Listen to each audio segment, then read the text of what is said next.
வணங்க மக்களே. ஜி சாங்வுக்கோடைய ஆக்டிங்கில் தரமாக ரிலீஸ் ஆன தி மேனிப்புலேட்டடுன்னு ஒரு நியூ சீரிஸ் தான் பார்க்க போகிறோம். ஆக்சுவலி இது 2017 ரிலீஸ் ஆன தி ஃபேப்ரிகேட்டட் சிட்டி மூவியோடைய ரீமேக்காக மேக் பண்ணியிருக்காங்க. ஆனால் இதை சீரியஸ் வெர்ஷனில் மேக் பண்ணியிருக்காங்க. அந்த படத்தை பார்த்துட்டு தான் இதெல்லாம் பார்க்கணுன்ற அவசியமே இல்லை. ஒருவேளை அந்த படம் வேணும்னா யூடியூப்லேயே சர்ச் பண்ணி பாருங்கள் தி ஃபேப்ரிகேட்டட் சிட்டின்னு. ஏன்னா அந்த படம் தமிழ் டப்பிங்லேயே அவைலபிளாக இருக்குது. இந்த சீரிஸை பொறுத்தவரைக்கும் கேட்டிங்கன்னா வேறு லெவலாக மேக் பண்ணிட்டாங்க. அந்த படம் கான்செப்ட் மாரி தான் போகும். ஆனால் நீங்கள் எதிர்பாராத ஏகப்பட்ட சம்பவங்கள் நடக்கும். ஃபர்ஸ்ட் எபிசோட்லேயே அவ்வளோ பெரிய இம்ப்ரெஷனை மேக் பண்ணிட்டாங்க. இதை தொடர்ந்து நெக்ஸ்ட் எபிசோடில் எப்படி இருக்க போகுதுன்னு ஒரு மிகப்பெரிய எக்ஸ்பெக்டேஷன்லாம் மேக் பண்ணியிருக்காங்க. அது வைக்கல கதையோடைய ஆரம்பத்திலே நம்ம மெயின் ப்ரோட்டகனிஸ்ட் தேஜுங்க காமிப்பாங்க.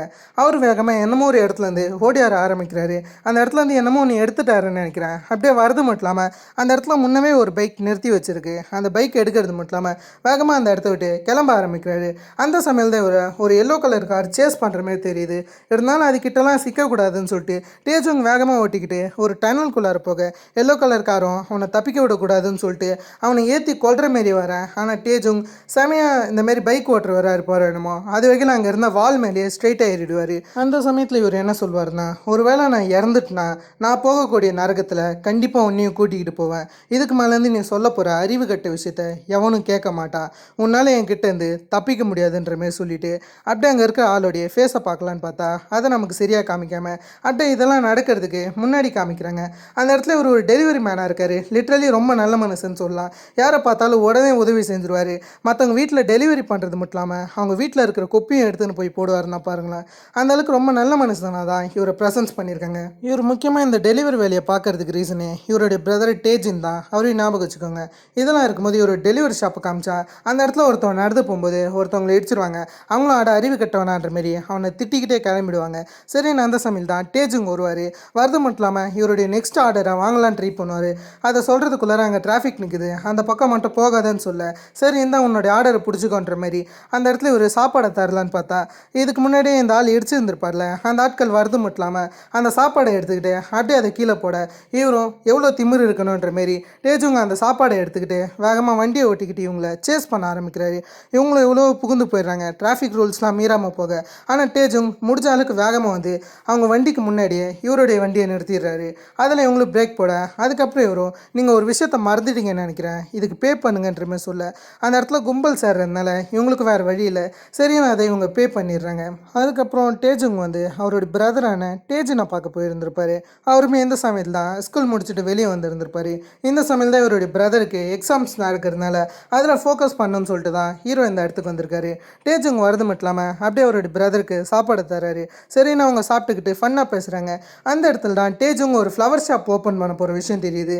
அதை டேஜுங்க அதுக்கான டெக்கரேஷன்லாம் பண்ணிட்டாரா, அதை இந்த இடத்துல டேஜன் கிட்ட காமிக்கிறதா சொல்ல சரின்னு அதை பார்த்து இவர் இம்ப்ரெஸ் ஆகிறாரு. இந்த ஃப்ளவர் ஷாப்புக்கு கூடிய சீக்கிரம் கிராண்ட் ஓப்பனிங் பண்ண போகிறாங்க. அந்த சமயத்தில் டேஜன்மே இது அம்மாவுடைய டேஸ்ட்டில் இருக்குன்னு சொல்ல ஆமாம் இது அம்மாவுடைய டேஸ்ட்டில் தான் இருக்குது, அவங்க பண்ணுறது எல்லாமே சூப்பராக இருக்குன்ற மாரி அந்த இடத்துல சொல்ல அப்படியே அவங்க பேசிக்கிட்டு கிளம்பலான்னு இருக்காங்க.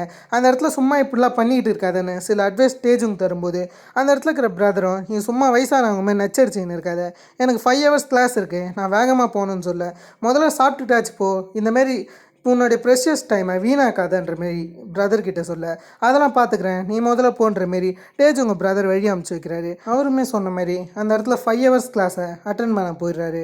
அந்த இடத்துல இவருமே எக்ஸாமுக்காக ரொம்ப படிக்கிற மாரி காமிக்க இந்த பக்கம் அதுக்கேற்ற மாரி டேஜுங்க அவருடைய ஃப்ளவர் ஷாப்புக்காக ஏகப்பட்ட வேலைகள் செய்கிறாரு. அந்த இடத்துல இவருடைய ஃப்ரெண்ட்ஸோடு சேர்ந்து செமையாக அவருடைய ஃப்ளவர் ஷாப்புக்காக வேலை செஞ்சுருக்கேன். அந்த சமயம் தான் டேஜுங்களுடைய கேர்ள் ஃப்ரெண்டான சூஜி வருவாங்க. அவங்க வரது மட்டும் இல்லாமல் எல்லாருக்குமே சாப்பாடு வாங்கி வந்திருக்காங்க. சரின்னு எல்லாருமே அந்த சாப்பாடை சாப்பிட்டுக்கிட்டு ஃபன்னாக என்ஜாய் பண்ண ஆரம்பிக்கிறாங்க. அதுக்கப்புறம் எல்லாருமே குடிச்சிட்டு அந்த இடத்த விட்டு போயிட்டாங்க. சூஜிக்கு எங்கேனாச்சும் போகணுன்னு ஆசையாக இருக்கான், ஹீரோ கூட இருக்கணும்னு சொல்ல சரின்னு சொல்லிட்டு டேஜுங்குமே நம்ம வேணா வெளியே போகலாமான்னு சொல்லிட்டு பேச இல்லை எனக்கு ஒன்றும் வெளியே போக விருப்பம் இல்லை, நான் வேணும்னா அவங்க கூட வரட்டான்ற மாரி அப்படியே அவங்க 2 பேருமே இதே இடத்துல ரொமான்ஸ் பண்ண ஆரம்பிக்கிறாங்க. அப்படியே ஆழமே அவங்க 2 பேரும் கிஸ் கொடுத்துன்னு இருக்க அதுக்கடுத்து சூஜி இதே இடத்துல தங்க ஆரம்பிக்கிறாங்க. சரின்னு கடைசியாக கிளம்புறதுக்கு முன்னாடி டேஜுங்க வந்து அவங்களுக்காக சமைச்சலாம் வச்சுட்டு அப்படியே இவர் எப்பயும் போல் வேலையை பார்க்க போகிறார். இதுக்கப்புறம் ஒரு சீனை கொஞ்சம் உன்னிப்பாக கவனிங்க. அது வகையில் டேஜுங்க வந்து ஸ்ட்ரெயிட்டாக ஒரு வீட்டுக்கு டெலிவரி பண்ண போயிருந்திருப்பார். அதுக்கேற்ற மாதிரி டெலிவரி வச்சுட்டு அவர் ஃபோட்டோ எடுத்துகிட்டு அப்படியே திரும்பி பார்த்தா அந்த இடத்துல க்ளோஸ் ஆகிருந்திருக்கும் லிஃப்ட். அதாவது சரி நீ ஒரு படிக்கட்டில் போகக்கூடிய ஒரு நிலைமை. அப்படி போகும்போது தான் அந்த இடத்துல ஒரு மரம் இருக்கிற விஷயத்த பார்க்குறாரு. அந்த மரம் ரொம்பவே வாடி போயிருக்கு. அதில் ஹீரோவுமே இதை கவனிக்கலன்ற மாரி புரிஞ்சுக்கிட்டு கடைசி அவங்களுக்காக ஒரு நோட்ஸை வச்சுட்டு அந்த இடத்த விட்டு போகிறாரு. அதாவது இந்த மரத்தை ஒழுங்காக ஒழுங்காக பார்த்துக்கோங்க, இதுக்கு சரியாக சன்லைட் கிடைக்கலன்னு ஒரு நோட்ஸை வச்சுட்டு அப்படியே ஒரு ஸ்ட்ரெயிட்டாக கீழே இறங்கி போனால் அந்த இடத்துல ஒரு வயசான லேடி இருக்காங்க. அந்த லேடி ஹீரோ கிட்ட ஹெல்ப் கேட்குறாங்க. அதாவது இந்த பேக்கை அந்த சைடாக தூக்கின்னு போங்கன்னு சொல்ல ஹீரோ வேகமாக அந்த பேக்கை தரன்னு இழுத்துக்கிட்டு போவார். ஹீரோ ஒரு செகண்டை கூட வேஸ்ட் பண்ணக்கூடாதுன்னு நினைப்பாரு. அதாவது ராத்திரி வேகமாக இவர் சாப்பிட்டுக்கிட்டு இருக்கும்போது இவருடைய ஃபோனை தாண்டி வேற ஒருத்தவங்க ஃபோன் அடிக்குது. அதை எடுத்து இவர் பேசினா அந்த இடத்துல ஒரு லேடி ஃபோனை மிஸ் பண்ணி இருந்திருப்பாங்களா. இவங்க அம்மாவுக்கு இந்த மாதிரி கால் உடஞ்சிருக்கிறதால இவங்களால அந்த ஃபோனை வந்து வாங்கிக்க முடியாதா. அதில் ஹீரோவை ட்ராப் பண்ண சொன்னால் ஹீரோ முடியாதுன்னு சொல்கிறாரு. அவருக்கு வேலை இருக்குன்னு சொன்னால் அந்த லேடி 30,000 வான் தருதா சொல்கிறாங்க. நான் உங்களுக்கு டபுள் மடங்கு கூட பே பண்ணுறேன், அதில் இந்த ஃபோனை இந்த இடத்துக்கு கொண்டாங்கன்ற மாரி ஒரு அட்ரஸை சென்ட் பண்ணேன். ஹீரோவுக்கு பணம் தான் முக்கியம், அதுக்காக தான் இவ்வளோ தூரம் ஓட்டுறாரு. சரின்னு சொல்லிட்டு ஹீரோவும் இப்போ சாப்பிட்டாருல அந்த சில விஷயங்களை அப்படியே குப்பையில் போட்டுட்டு சரின்னு சொல்லிட்டு வேகமாக அந்த இடத்துக்கு வராரு. அந்த இடத்துக்கு வந்தால் ஹீரோ எதிர்பார்க்கறதுல அங்கே ஒரு டனல் இருக்குது. அவங்க வீட்டு அட்ரஸை தரல, டனல் அட்ரஸை தான் தந்திருக்காங்க.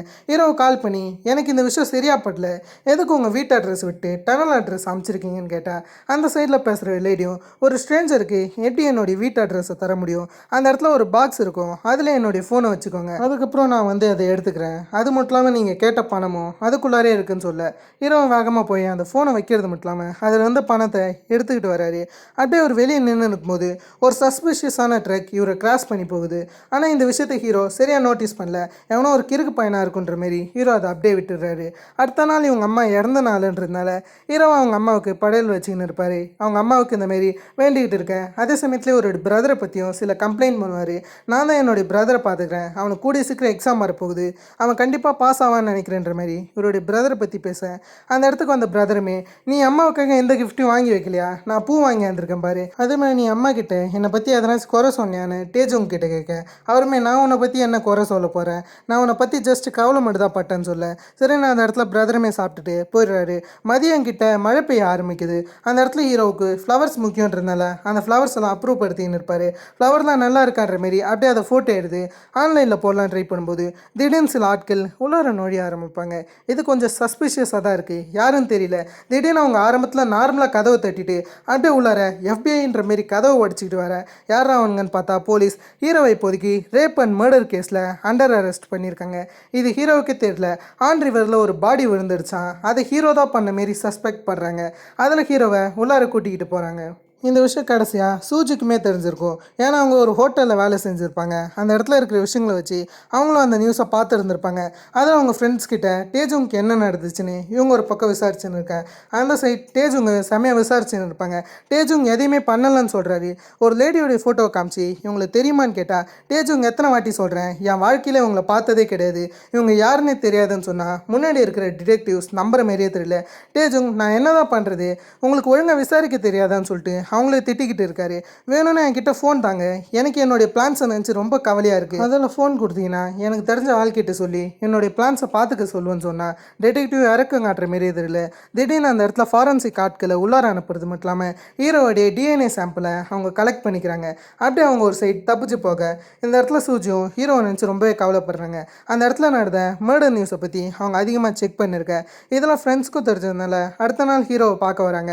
ஹீரோடைய நிலைமையை அவங்களும் புரிஞ்சுக்கிறாங்க. ஹீரோ ஃபஸ்ட்டு எடுத்தோடனே இங்கே இருக்கிற போலீஸ்லாம் என்னை நம்ப மாட்டேங்கிறாங்க, என்னுடைய பிளான்ஸ் எப்படி இருக்குது அதெல்லாம் நல்லா இருக்கான்னு கேட்டால் ஃப்ரெண்ட்ஸ் வந்து சாரி சொல்கிறாங்க. இப்போதைக்கு வெளியே எப்படி போகுதுன்னு தெரியல, வெளியே ரொம்ப குழப்பமாக போகுது, உன்னை பற்றின பர்சனல் இன்ஃபர்மேஷனை யாரோ ஒருத்தவங்க வெளியே விட்டுருக்காங்க, எல்லாமே வெளியே வந்ததுனால ஒரு மிகப்பெரிய பாதிப்பு இருக்குன்னு சொல்ல அது என்ன பாதிப்புன்னு பார்த்தா ஹீரோடைய வீடை சுற்றி ரேப்பிஸ்ட்டு மர்டரிஸ்ட்டுன்ற மாரி மாணவரையும் எழுதியிருக்காங்க.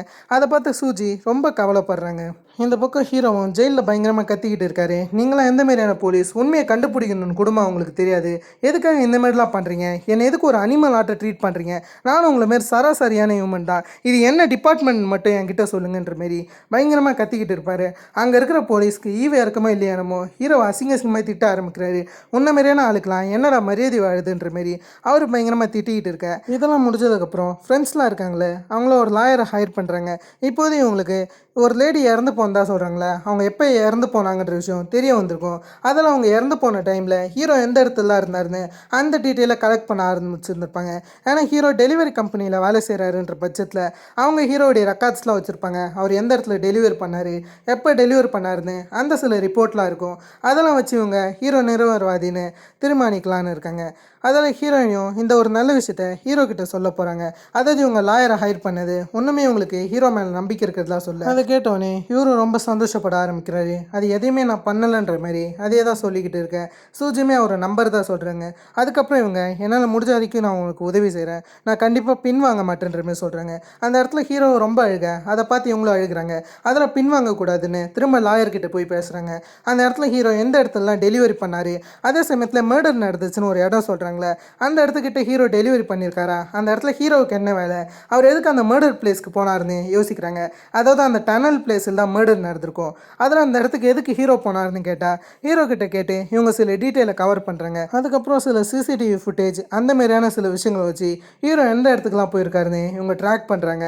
அதேமாதிரி சில ஆட்கள் கிட்டேயும் கேட்டு ஹீரோ இந்த வழியாக வந்திருக்காருன்ற மாரி ஹீரோ இன்னசென்ட்ன்ற விஷயத்த நிரூபிக்கிறதுக்காக ஏகப்பட்ட விஷயங்கள் பண்ணுறாங்க. முடிஞ்ச அளவுக்கு ஒரு மிகப்பெரிய ஹார்ட் ஒர்க்கை உள்ளார போடுறாங்க. அந்த விஷயம் நமக்கு நல்லாவே தெரியுது. இதெல்லாம் ஒரு பக்கம் நடந்துடும் போது ஹீரோவை ப்ராசிக்யூஷன் இன்வெஸ்டிகேஷன் பண்ண ஆரம்பிச்சிருப்பாங்க. ஏன்னா ஹீரோவை விசாரிக்க போகிறது ப்ராசிக்யூஷன் தான். ஹீரோவுமே அவர் நிரபராதின்னு தான் எல்லா இடத்துலையும் சொல்லிக்கிட்டு இருக்க. ப்ராசிக்யூஷனும் அதை கோர்ட்டில் பார்க்கலான்னு சொல்கிறாங்க. அதுக்கேற்ற மாதிரியே கோர்ட் ஹியரிங் நடக்குது. இப்போதையும் இவங்க கண்டுபிடிச்ச மொத்த விஷயங்களையும் ஹீரோ தரப்பில் இருக்கிற லாயர் சொல்ல, அதை கேட்ட ஜட்ஜுமே சரி அதை பார்க்கலான்னு சொல்கிறாரு. இப்போ ப்ராசிக்யூஷனை பேச சொல்கிறாங்க. ப்ராசிக்யூஷனுமே ஃபஸ்ட்டு ஹீரோ விட்னஸ்ன்னு கூடிய அந்த ஸ்டேஜில் உட்கார வைக்கிறாங்க. அந்த இடத்துல அந்த ப்ராசிக்யூஷன் ஆளுமே நல்லா வாழைப்பழம் மாரி பேசுகிறாரு. ஆரம்பத்தில் ஹீரோ மேலே நம்பிக்கை இருக்கிற மாதிரியே பேசிட்டு அதுக்கப்புறம் ஒரு சிசிடிவி ஃபுட்டேஜை காமிக்கிறாரு.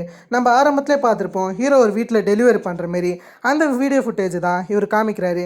அது மட்டும் இல்லாமல் ஹீரோ டெலிவரி பண்ணிட்டு வரதுக்கு 7 minutes ஆச்சான். அதுக்குள்ளார ஒரு மர்டர் பண்ணியிருக்கலான்ற மாரி பேச அந்த இடத்துல ஹீரோவுக்கு எதுக்கு அந்த டைம் ஆச்சுன்னு ஞாபகம் வருது. அதாவது இவர் ஒரு மரத்தை பார்த்து அதில் சில லெட்டர்லாம் எழுதி இருந்திருப்பார்ல, அதனால தான் டைமான விஷயத்தலாம் ப்ராசிக்யூஷன் கிட்ட சொல்ல, சரி நீங்கள் அதை விடுங்க, எதுக்கு இந்த சூட் கேஸை வேகமாக நீங்கள் எடுத்துக்கிட்டு போனீங்கன்ற மாரி இந்த இடத்துல சொல்ல, ஆக்சுவலி ஒரு ஓல்டு லேடிலாம் இவர்கிட்ட ஹெல்ப் கேட்டிருந்திருப்பாங்க. ஆனால் அவங்க சிசிடிவி ஃபுட்டேஜில் வரல. அதெல்லாம் அந்த லேடி ஹெல்ப் கேட்ட விஷயத்தை இவர் சொன்னார். ஆக்சுவலி அந்த சூட் கேஸ் வந்து சம்பவம் நடந்த இடத்துலையுமே இருந்திருக்கு. அது மட்டும் இல்லாமல் அந்த சூட் கேஸில் தான் பாடியை போட்டிருக்கணுன்ற மாரி ப்ராசிக்யூஷன் ஆளு சொல்கிறாரு.